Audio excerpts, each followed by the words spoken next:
Hi everyone, this is Syrian Girl, and I'm here to talk to you about the impeachment of Trump and why it may lead to an attack on Syria. Now, the Democrats have been trying to impeach Trump over Russiagate for years.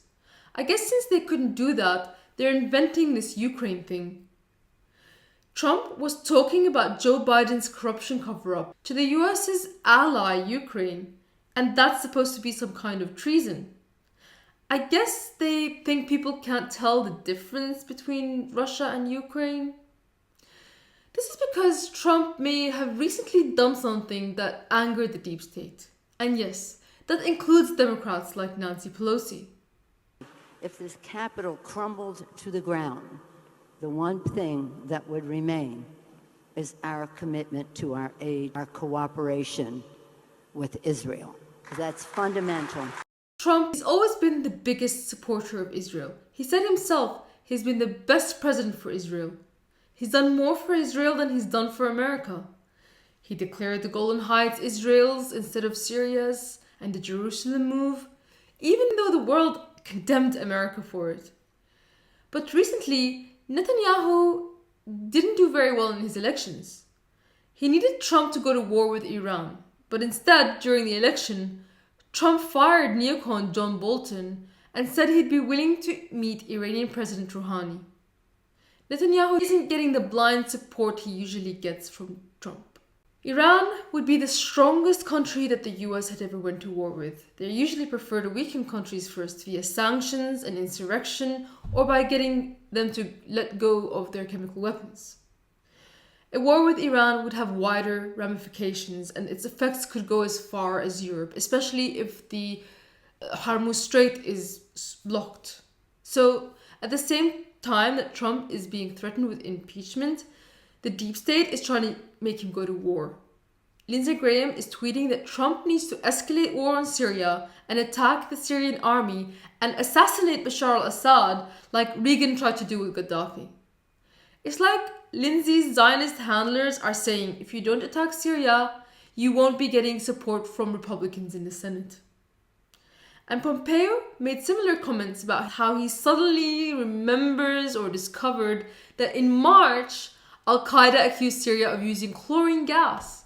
Today I'm announcing that the United States has concluded that the Assad regime used chlorine as a chemical weapon. I was the CIA director. We lied, we cheated, we stole. This is the first time that the US hasn't even bothered to try to claim sarin was used. They're just going with chlorine. But anyone can get chlorine. It's not considered a WMD or a chemical weapon. I guess they're too lazy to go through getting this proven by the OPCW and Theodore Postal again. So they don't even bother to claim it's sarin. Of course, we know that Al-Qaeda took over a chlorine factory in Aleppo in 2012. And we know that they've used it, not just in false flag attacks, but against the Syrian government-held areas. But they know the excuse doesn't matter anymore. They want to attack Syria and Iran for Israel. The US is already at war with Syria. They've already invaded and occupied 30% of Syria's territory, preventing Syria from getting to its own oil and agriculture. They're already trying to build a second Israel called Kurdistan by supporting the anarcho-Marxist organization, the YPG or PKK, whatever acronym you like. But now they want to extend that war further and even possibly push it towards war with Iran and Russia. Syria recently opened the Abu Kamal border crossing with Iraq, and it's no longer isolated.